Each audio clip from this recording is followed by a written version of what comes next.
പ്രാർത്ഥനയിൽ തുടങ്ങുന്ന ഒരു വ്യക്തി, ആ വ്യക്തി മുമ്പോട്ട് പോകുമ്പോൾ അത് ആരാധനയിലേക്ക് കടക്കാം. ആരാധന എന്ന് പറയുന്ന പദം നമുക്ക് അപരിചിതമല്ല. ആമേൻ. നമ്മൾ എപ്പോഴും പറയുന്നത് ആരാധനയ്ക്ക് പോകുന്നു എന്ന് പറയാറുണ്ട്. ആമേൻ. ഇന്ന് ആരാധന ഉണ്ടായിരുന്നു എന്ന് പറയാറുണ്ട്. എന്നാൽ ഇന്ന് ഈ കോണ്ടെക്സ്റ്റിൽ, ഈ വചനത്തിന്റെ കോണ്ടെക്സ്റ്റിൽ നമ്മൾ പറയുന്ന ആ ആരാധനയെ കുറിച്ചല്ല ഞാൻ നിങ്ങളോട് പറയുന്നത്. പ്രാർത്ഥനയിൽ ദൈവവുമായിട്ട് ബന്ധപ്പെട്ട് മുമ്പോട്ട് പോകുന്ന ഒരു വ്യക്തിയെ സംബന്ധിച്ച്, ദൈവത്തോട് സംസാരിക്കുകയും ദൈവം സംസാരിക്കുകയും ചെയ്യുന്ന ഒരു വ്യക്തിയെ സംബന്ധിച്ച് അവന്റെ ജീവിതം മുമ്പോട്ട് പോകുമ്പോൾ അതൊരു ആരാധനയായി മാറുകയാണ്. അവൻ ലോകത്തിൽ അനേകര് മനുഷ്യരെ ആരാധിക്കുന്നവരുണ്ട്. ആമൻ. അനേക ആളുകളെ ആരാധിക്കുന്നവരുണ്ട്. ആമൻ. അവരോടുള്ള ആ സ്നേഹം കൊണ്ടും അല്ലെങ്കിൽ അവരോടുള്ള ബഹുമാനം കൊണ്ടും അവരെ ആരാധിക്കുന്നവരുണ്ട്. എന്നാൽ ഇവിടെ പ്രാർത്ഥനയിൽ മുമ്പോട്ട് പോകുന്ന, ദൈവവുമായിട്ട് കമ്മ്യൂണിക്കേറ്റ് ചെയ്ത് മുമ്പോട്ട് പോകുന്ന ഒരു വ്യക്തി പിന്നീട് അവന്റെ ഹൃദയത്തിനകത്തുനിന്ന് ഉയരുന്നത് ഒരു ആരാധനയുടെ മണ്ഡലമാണ്. അവൻ എപ്പോഴാരാധിക്കണമെന്ന് ആഗ്രഹിച്ചാണ് അവൻ ജീവിക്കുന്നത്. ആരാധനയ്ക്ക് വേണ്ടി അവൻ ഓടി വരും. അവൻ ഒരു വേള നമ്മൾ അതിൽ നിന്നൊക്കെ താഴേക്കിടയിലാണെങ്കിൽ ഈ ദൂത് കേൾക്കുമ്പോൾ, ഈ വചനം കേൾക്കുമ്പോൾ ആമൻ ഒരു പടി കൂടെ കയറുന്ന, ഒരു സ്റ്റെപ്പ് കൂടെ കയറുന്ന, ഒരു ആത്മമണ്ഡലത്തിന്റെ അടുത്ത തലം കൂടി കയറുന്ന ഒരനുഭവമായി ഇന്നത്തെ ആരാധന മാറട്ടെ എന്ന് ഞാൻ പ്രാർത്ഥിക്കുകയാണ്. പ്രാർത്ഥന അത് ആരാധനയായി മാറുന്നു. ആരാധന ഒരു പ്രമോദമായി മാറുന്നു. ദാവീദ് പറയുന്ന കാര്യം ഇതാണ്: ഞാൻ യഹോവയോട് ഒരു കാര്യം അപേക്ഷിച്ചു, അത് തന്നെ ഞാൻ ആഗ്രഹിക്കുന്നു. അതെന്താണ് ആ കാര്യം? നമ്മൾ ആഗ്രഹിക്കുന്ന കാര്യങ്ങളാണോ? ഹല്ലേലൂയ. അത് നമ്മൾ ആഗ്രഹിക്കണം. അത് തന്നെ ഞാൻ ആഗ്രഹിക്കുന്നു. അതെന്താണ്? യഹോവയുടെ മനോഹരത്വം കാണുവാനും അവന്റെ മന്ദിരത്തിൽ ധ്യാനിക്കാനും എന്റെ ആയുഷ്കാലമൊക്കെയും ഞാൻ യഹോവയുടെ ആലയത്തിൽ പാർക്കേണ്ടതിനും തന്നെ. ആരാണിത് പറയുന്നതെന്ന് അറിയാമോ? ജോലിയില്ലാത്ത ഒരാളല്ല പറയുന്നത്, ഇസ്രായേലിന്റെ രാജാവാ പറയുന്നത്. ഇതൊന്നും അല്ല എന്റെ ജീവിതത്തിന്റെ പ്രാധാന്യത എന്ന് പറയുന്നത്. എന്റെ ദൈവത്തിന്റെ മനോഹാരിത കാണണം, അവന്റെ ആലയത്തിൽ വസിക്കണം. അതാണ് എന്റെ പ്രാധാന്യത എന്ന് പറയുന്നത്. ആമൻ. ദൈവത്തിന് നീ പ്രഥമസ്ഥാനം കൊടുക്കുമ്പോൾ, ആരാധനയ്ക്ക് പ്രഥമസ്ഥാനം കൊടുക്കുമ്പോൾ, ദൈവത്തിൽ പ്രമോദിക്കുവാൻ നീ ഏൽപ്പിച്ചു കൊടുക്കുമ്പോൾ, ആമൻ, നിന്റെ കീഴിൽ ആമൻ ഹല്ലേലൂയ വലിയ ഒരു രാജ്യമുണ്ടെങ്കിലും, വലിയ ആമൻ ഭാരിച്ച ഉത്തരവാദിത്വമുണ്ടെങ്കിലും അതെല്ലാം കൈകാര്യം ചെയ്യുന്ന ഒരു ഉയരത്തിലെ കർത്താവുണ്ട്. നീ ദൈവത്തിൽ ആനന്ദിച്ചാൽ, നീ ദൈവത്തിൽ ചാരിയാൽ, നീ ദൈവത്തിൽ പ്രമോദിച്ചാൽ, ആമൻ, നിന്റെ കാര്യങ്ങളെ കൈകാര്യം ചെയ്യുന്ന ഒരു ഉയരത്തിലെ ദൈവമുണ്ട്. നിന്റെ എല്ലാ കേസുകളെയും അവൻ ഡീല് ചെയ്യും. നിന്റെ രോഗത്തെ അവൻ ഡീല് ചെയ്യും. നിന്റെ ഭാരത്തെ അവൻ ഡീല് ചെയ്യും. നിന്റെ സാമ്പത്തിക വിഷയത്തെ ഡീല് ചെയ്യും. നിന്റെ പ്രശ്നങ്ങളെ ഡീല് ചെയ്യും. നിന്റെ ജോലിയിലുള്ള പ്രശ്നത്തെ അവൻ ഡീല് ചെയ്യും. ആമൻ. നിനക്ക് വേണ്ടി അവന് ഡീല് ചെയ്യാൻ കഴിയാത്ത ഒരു കാര്യവും ഈ ഭൂമിയിലില്ല. പക്ഷെ ഒറ്റ കാര്യം മാത്രം: ഡിലൈറ്റ് ഇൻ ഗാഡ്. യഹോവയിൽ തന്നെ രസിച്ചു കൊള്ളുക, അവൻ നിന്റെ ഹൃദയത്തിലെ ആഗ്രഹത്തെ തരും. ദൈവത്തിൽ നീ ആശ്രയിക്കുമ്പോൾ വചനം പറയുന്നു, നിന്റെ ഹൃദയത്തിലെ ആഗ്രഹത്തെ അവൻ നിനക്ക് വേണ്ടി തരും. കർത്താവിനെ കുറിച്ച് പറയുന്നത് അത് തന്നെയാണ്. അവന്റെ പ്രമോദം, യേശുവിന്റെ പ്രമോദം ദൈവത്തിലായിരുന്നു. അല്ലെങ്കിൽ അവൻ കർത്താവ് ദൈവവുമായിട്ടുള്ള ബന്ധത്തിലായിരുന്നു. മനുഷ്യൻ എന്ന നിലയിൽ യേശുവിന്റെ പ്രമോദം മുഴുവനും. ഈ മൂന്ന് കാര്യങ്ങൾ നമ്മൾ ചെയ്യുന്നവരാണെങ്കിൽ മറ്റു മൂന്ന് കാര്യങ്ങൾ ദൈവം ചെയ്യും. നാലാമത്തെ കാര്യം, അവൻ നിനക്ക് ധൈര്യം പകരുന്ന ദൈവമാണ്. നീ പ്രാർത്ഥനയിൽ കൂടി, ആരാധനയിൽ കൂടി ദൈവത്തിൽ പ്രമോദിച്ച് മുമ്പോട്ട് പോകുന്ന വ്യക്തിയാണെങ്കിൽ അവൻ നാലാമതായിട്ട് ഹല്ലേലൂയ നിനക്കൊരു കോൺഫിഡൻസ് ഉണ്ടാകും. ദൈവമക്കൾക്ക് ഏത് വിഷയത്തിലും എന്തുണ്ട്? കോൺഫിഡൻസ് ഉണ്ട്. ഉയർച്ചയിലും അവൻ കോൺഫിഡൻസ് ഉണ്ട്, താഴ്ചയിലും കോൺഫിഡൻസ് ഉണ്ട്. നീ അവൻ തീയിൽ കൂടി കടന്നു പോയാലും നിനക്കൊരു കോൺഫിഡൻസ് ഉണ്ട്. സിംഹത്തിന്റെ കുഴിയിലാണെങ്കിലും നിനക്കൊരു കോൺഫിഡൻസ് ഉണ്ട്. അവൻ നദിയിൽ കൂടി കടന്നാലും നിനക്കൊരു കോൺഫിഡൻസ് ഉണ്ട്. കൂരിരുളിന്റെ താഴ്വരയിൽ കൂടി കടന്നു പോയാലും നിനക്കൊരു കോൺഫിഡൻസ് ഉണ്ട്. ആ കോൺഫിഡൻസ് ദൈവം തരുന്ന കോൺഫിഡൻസ് ആണ്. ദാനിയേൽ സിംഹത്തിന്റെ കുഴിയിലേക്ക് വീണു, അവനൊരു കോൺഫിഡൻസ് ഉണ്ടായിരുന്നു: എന്റെ ദൈവം എന്റെ കൂടെ ഉണ്ട്. അവൻ സിംഹത്തിന്റെ കുഴിയിലും അവൻ നിനക്കൊരു കോൺഫിഡൻസ് തരുന്ന ദൈവമാണ്. ഒരു സൈന്യം എന്റെ നേരെ പാളയമിറങ്ങിയാലും, ഒരു സൈന്യം എനിക്കെതിരെ പാളയമിറങ്ങിയാലും ഞാൻ പേടിക്കത്തില്ല. പനി വന്നാൽ പേടിക്കുന്നവരാണ് ഒത്തിരി വിശ്വാസം. നമ്മളാരും അല്ല. ഒത്തിരി വിശ്വാസികൾ പനി വന്നാൽ ക്യാൻസർ ആണോ കർത്താവേ, അല്ലേ? ഒരു സൈന്യം എനിക്കെതിരെ പാളയമിറങ്ങിയാലും എൻ്റെ ഹൃദയം, എൻ്റെ ഹൃദയം, കാരണം എനിക്കൊരു കോൺഫിഡൻസ് ഉണ്ട്. എൻ്റെ കോൺഫിഡൻസ് എങ്ങനെയാണെന്നറിയാമോ? I delight in God, I worship God. എൻ്റെ പ്രാർത്ഥനയിൽ, എൻ്റെ ആരാധനയിൽ, എൻ്റെ പ്രമോദത്തിൽ എൻ്റെ കൂടെ വ്യാപരിക്കുന്ന, എനിക്ക് വേണ്ടി ചലിക്കുന്ന, ഞാൻ ആരാധിക്കുന്ന ഒരു ദൈവം. ഹല്ലേലൂയ. ഒരു ദിവസം രാവിലെ എലീശ എഴുന്നേറ്റപ്പോൾ തന്റെ ദാസനായ ഗേഹസി ഓടി വന്ന് പറയുകയാണ്, നമ്മുടെ ചുറ്റും മുഴുവനും ആരാം സൈന്യത്തിന്റെ വലിയ ആ സൈന്യം കൊണ്ട് മല നിറഞ്ഞിരിക്കുന്നു എന്ന് പറഞ്ഞു. എലീശയും ശിഷ്യനും മാത്രമേ ഉള്ളൂ ആ മലമുകളിൽ. അവിടെ ആരുമില്ല സഹായിക്കാൻ, ഓടി വരാൻ ആരുമില്ല. ആരാം സൈന്യത്തിന്റെ കുതിരകളും രഥങ്ങളും ആ മല മുഴുവനും നിറഞ്ഞ് എലീശയെ പിടിക്കാൻ വേണ്ടി വന്നിരിക്കുകയാണ്. വെളിപ്പാടില്ലാത്ത, പ്രാർത്ഥനയില്ലാത്ത, ജഡത്തിൽ ജീവിക്കുന്ന, സമ്പത്തിന്റെ പുറകെ നടക്കുന്ന ശിഷ്യനുണ്ടല്ലോ, ഈ ഗേഹസി ഉണ്ടല്ലോ, അവൻ നിലവിളിച്ചോണ്ട് ഓടി വന്ന് പറയുകയാണ്, യജമാനനെ, നമ്മൾ ചാകാൻ പോകുക, നമ്മളെ പിടിച്ചുകൊണ്ടുപോകാൻ ആള് വന്നിരിക്കുന്നു. ഗേഹസി എലീശയുടെ കൂടെ നടക്കുക ശരിയാണ്, എല്ലാ കാര്യങ്ങളും ചെയ്യുന്നുണ്ട്. പക്ഷേ പുള്ളിക്കാരന്റെ ചിന്തകൾ മുഴുവനും ഒലിവ് തോട്ടവും മുന്തിരിത്തോട്ടവും ആടുമാടുകളും അങ്ങനെയുള്ള കാര്യങ്ങളാണ് ഇദ്ദേഹത്തിന്റെ ചിന്തകൾ. അതുകൊണ്ട് തന്നെ ദൈവവുമായിട്ടൊരു ബന്ധമില്ല. ദൈവദാസനുമായിട്ട് ബന്ധമുണ്ട്, പക്ഷെ ദൈവവുമായിട്ട് ബന്ധമില്ല. പ്രാർത്ഥിക്കുന്നവരുമായിട്ട് ബന്ധമുണ്ട്, പക്ഷെ ദൈവവുമായിട്ട് ബന്ധമില്ല. ഇന്ന് പകൽക്കാലം നീ പ്രാർത്ഥിക്കുന്നവരുമായിട്ട് ബന്ധം ഉള്ളപ്പോൾ തന്നെ അതിനെ ഉപരി ദൈവവുമായിട്ടൊരു ബന്ധം നിനക്കുണ്ടായിരിക്കണം. അവിടെ എഴുതിയിരിക്കുന്നത് ഇവൻ നിലവിളിക്കുകയാണ്.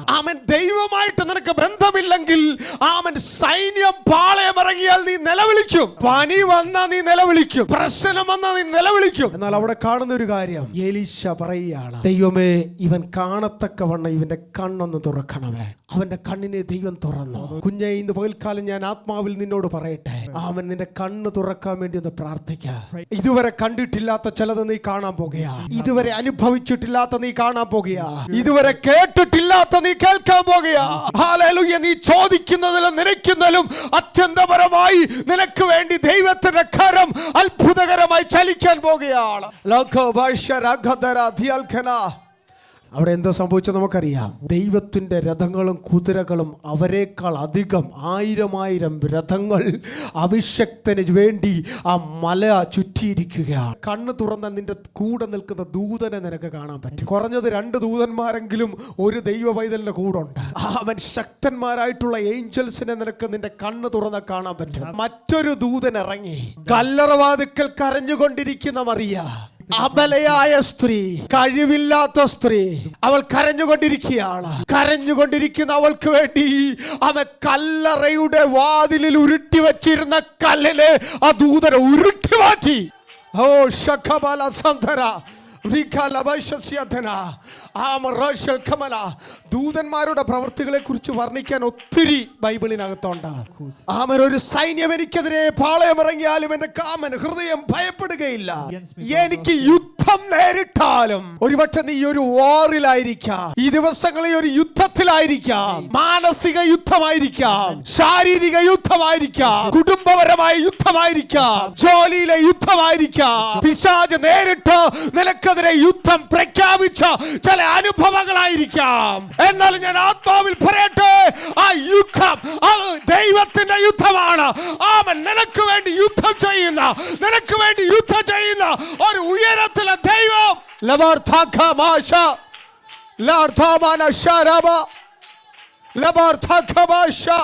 നിനക്ക് വേണ്ടി യുദ്ധം ചെയ്യുന്ന, വിശ്വസിച്ചാട്ടെ, അവൻ നിനക്ക് വേണ്ടി യുദ്ധം ചെയ്യുന്ന ദൈവം, നിനക്ക് വേണ്ടി യുദ്ധം ചെയ്യുന്ന ദൈവം, നിനക്ക് വേണ്ടി യുദ്ധം ചെയ്യുന്ന ദൈവം.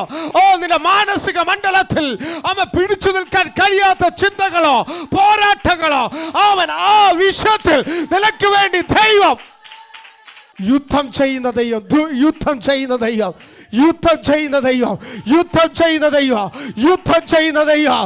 യുദ്ധം യഹോവയ്ക്കുള്ളത്, യുദ്ധം യഹോവയ്ക്കുള്ളത്. വാർ ബിലോങ്സ് ടു ഗോഡ്. ദൈവത്തിന്റെയാണ് യുദ്ധം. നിനക്കൊരു യുദ്ധമുണ്ടെങ്കിൽ അത് നിന്റെ യുദ്ധമല്ല. നിനക്കൊരു യുദ്ധമുണ്ടെങ്കിൽ അത് നിന്റെ യുദ്ധമല്ല, അത് ദൈവത്തിന്റെ യുദ്ധമാ. ഓ ഹല്ലേലൂയ, ഹല്ലേലൂയ, ഹല്ലേലൂയ. യഹോവ എൻ്റെ വെളിച്ചവും എൻ്റെ രക്ഷയുമാകുന്നു. ഞാൻ ആരെ പേടിക്കും? ഞാൻ ആരെയാ പേടിക്കുന്നത് എന്ന് വെച്ചാൽ മറ്റുള്ളവരെ ബഹുമാനിക്കേണ്ട എന്നുള്ളതല്ല പറയുന്നത്. അവൻ നിന്നെ തകർത്ത് കളയുവാൻ നോക്കുന്ന സാഹചര്യങ്ങളെ നീ പേടിക്കത്തില്ല. യഹോവ എൻ്റെ ജീവന്റെ ബലം, ഞാൻ ആരെ പേടിക്കും? അപ്പോൾ 3 കാര്യങ്ങൾ നമ്മൾ ചെയ്യുമ്പോൾ 3 കാര്യങ്ങൾ നമ്മുടെ ഉള്ളിൽ, നമ്മുടെ ജീവിതത്തിൽ ദൈവം ചെയ്യും. ഒന്ന്, ധൈര്യം തരും, കോൺഫിഡൻസ് തരുന്ന ദൈവം. അനർത്ഥ ദിവസത്തിൽ നിന്റെ കൂടാരത്തിൽ ഒളിപ്പിക്കും, തിരുനിവാസത്തിന്റെ മറവിൽ എന്നെ മറയ്ക്കും, പാറമേൽ എന്നെ ഉയർത്തും. 5ാമത്തെ കാര്യം, കംഫോർട്ട്, ആശ്വാസം തരുന്ന ദൈവം. പ്രാർത്ഥിക്കുന്ന, ആരാധിക്കുന്ന, യഹോവയിൽ പ്രമോദമുള്ള ഒരു വ്യക്തിയെ സംബന്ധിച്ച് അവനെപ്പോഴും ഒരു ആശ്വാസം ഉണ്ടാകും. കാരണം ഞാൻ അത്യുന്നതന്റെ മറവിലാണ്, സർവശക്തന്റെ നിഴലിന്റെ കീഴിലാണ്. അനർത്ഥ ദിവസത്തിൽ അവൻ തന്റെ കൂടാരത്തിൽ എന്നെ ഒളിപ്പിക്കുന്ന ദൈവമാണ്. തിരുനിവാസത്തിന്റെ മറവിന് എന്നെ മറയ്ക്കും. 6ാമതായി, ഉറപ്പു തരുന്ന ദൈവം, ഷോർട്ടി തരുന്ന ദൈവം. അവൻ ദാവീദ് പറയുകയാണ്, ഉറപ്പാ, എൻ്റെ കാര്യം ഉറപ്പാ, എൻ്റെ കാര്യം ഉറപ്പാ. കാരണം ഞാൻ ജീവനുള്ളവരുടെ ദേശത്ത് യഹോവയുടെ നന്മ ഞാൻ കാണും. എത്ര പേർക്ക് അത് പറയാൻ പറ്റും? ആമേൻ. അതുകൊണ്ട് ദൈവത്തിൽ പ്രത്യാശ വയ്ക്കുക, ധൈര്യപ്പെട്ടിരിക്കുക, നിന്റെ ഹൃദയം ഉറച്ചിരിക്കട്ടെ. അവൻ 6ാമതായിട്ട് നിനക്ക് ഷോർട്ടി തരുന്ന ദൈവം. ആമേൻ. നീ ആയിരിക്കുന്ന സ്ഥലത്ത്, നീ ആയിരിക്കുന്ന ചുറ്റുപാടിൽ ഒരു ഉറപ്പുമില്ലാത്ത, അസ്ഥിരതയുള്ള സാഹചര്യങ്ങളെല്ലാം കുഴഞ്ഞുകൊണ്ട് നടക്കുന്ന, മാറി മറിഞ്ഞു നിൽക്കുന്ന ഒരു സാഹചര്യത്തിലാണെങ്കിൽ, ആമേൻ, നീ ദൈവത്തിൽ ആശ്രയിച്ചോ, ദൈവത്തെ ആരാധിച്ചോ, ദൈവത്തോട് കമ്മ്യൂണിക്കേറ്റ് ചെയ്ത് പോകുന്ന വ്യക്തിയാണെങ്കിൽ, അവൻ നിന്റെ കാര്യം ഉറപ്പാ, നിന്റെ ജോലി ഉറപ്പാ, നിന്റെ സൗഖ്യം ഉറപ്പാ, നിന്റെ നന്മ ഉറപ്പാ. എന്റെ കാര്യം ഉറപ്പാന്ന് പറഞ്ഞാട്ടെ, എന്റെ കാര്യം ഉറപ്പാന്ന് പറഞ്ഞാട്ടെ. അമ്മ വായി തുറന്ന് പറഞ്ഞാട്ടെ, എന്റെ കാര്യം ഉറപ്പാ. അമ്മ ജീവനുള്ളവരുടെ ദേശത്ത് ഞാൻ യഹോവയുടെ നന്മ കാണും. അമ്മ ജീവനുള്ളവരുടെ ദേശത്ത് ഞാൻ യഹോവയുടെ നന്മ കാണും. അമ്മ പറഞ്ഞാട്ടെ, എന്റെ കാര്യം ഉറപ്പാ. പ്രാർത്ഥനയിൽ നിന്ന് മുമ്പോട്ട് പോയാൽ, ആരാധനയിൽ മുമ്പോട്ട് പോയാൽ, ദൈവത്തിൽ പ്രമോദിച്ച് മുമ്പോട്ട് പോയാൽ, ആമൻ, നിനക്കൊരു കോൺഫിഡൻസ് ഉണ്ട്, നിന്റെ അകത്തൊരു സ്വസ്ഥതയുണ്ടാകും, ഒരു കംഫോർട്ട് ഉണ്ടായിരിക്കും. ആമൻ. അങ്ങനെ നീ മുമ്പോട്ട് പോയാൽ, ആമൻ, നിന്റെ കാര്യം ഉറപ്പാണ്. ഞാൻ പറയുന്നത് മനസ്സിലാകുന്നവർ ദൈവത്തെ സ്തുതിച്ചാട്ടെ. കഴിഞ്ഞ നാളുകൾ നീ അനുഭവിച്ചിട്ടുണ്ടെങ്കിൽ, ഈ സ്വസ്ഥത അനുഭവിച്ചിട്ടുണ്ടെങ്കിൽ, ഉറപ്പ് അനുഭവിച്ചിട്ടുണ്ടെങ്കിൽ, ആമൻ, ദൈവത്തിന്റെ ധൈര്യം അനുഭവിച്ചിട്ടുള്ള എത്ര പേരുണ്ടോ? ദൈവത്തെ ഒന്ന് സ്തുതിക്കാം. ധൈര്യം ക്ഷയിച്ചിരിക്കുന്ന സമയത്താണ് നെഹമ്യാവ് പറയുന്നത്, 2:20 പറയുന്നത്, അല്ലെങ്കിൽ ആ ഒരു സാഹചര്യത്തിൽ, ആ ഒരു സീസണിൽ, ധൈര്യം ക്ഷയിച്ചു പോകുന്ന ആ സീസണിൽ അവൻ നെഹമ്യാവ് പറയാണ്, അവൻ സ്വർഗത്തിലെ ദൈവം ഞങ്ങൾക്ക് കാര്യം സാധിപ്പിച്ചു തരും. ഹല്ലേലൂയ. അവന്റെ ദാസന്മാരായ ഞങ്ങൾ എഴുന്നേറ്റ് പണിയും. ഹല്ലേലൂയ. ആമേൻ. ആമേൻ. മതിലിടിഞ്ഞു കിടക്കുമ്പോൾ, ആമേൻ, ആലയം പൊളിഞ്ഞു കിടക്കുമ്പോൾ, ശത്രു വെല്ലുവിളിക്കുമ്പോൾ, അതിന്റെ മധ്യത്തിൽ നിന്ന് നെഹമ്യാവ് പറയാണ്, സ്വർഗത്തിലെ ദൈവം, സ്വർഗത്തിലെ ദൈവം. എത്രവർക്ക് പറയാൻ പറ്റും? ഈ കാലഘട്ടത്തിൽ, ഈ സീസണിൽ നിന്റെ ജീവിതത്തിൽ ഒരു തകർച്ചയുണ്ടെങ്കിൽ, ഒരു ഉടഞ്ഞ അനുഭവം ഉണ്ടെങ്കിൽ, മതിൽ പൊളിഞ്ഞു കിടക്കുന്ന, ജീവിതത്തിൽ തകർച്ച അനുഭവിക്കുന്ന ഏതെങ്കിലും സാഹചര്യമുണ്ടെങ്കിൽ, അതിന്റെ മധ്യത്തിൽ നിന്ന് പറയാൻ പറ്റും, സ്വർഗത്തിലെ ദൈവം എനിക്ക് കാര്യം സാധിപ്പിച്ചു തരും. ആമേൻ. ദൈവം എന്റെ ജീവിതത്തിൽ അത്ഭുതം പ്രവർത്തിക്കും. അവന്റെ നന്മ ഞാൻ കാണും.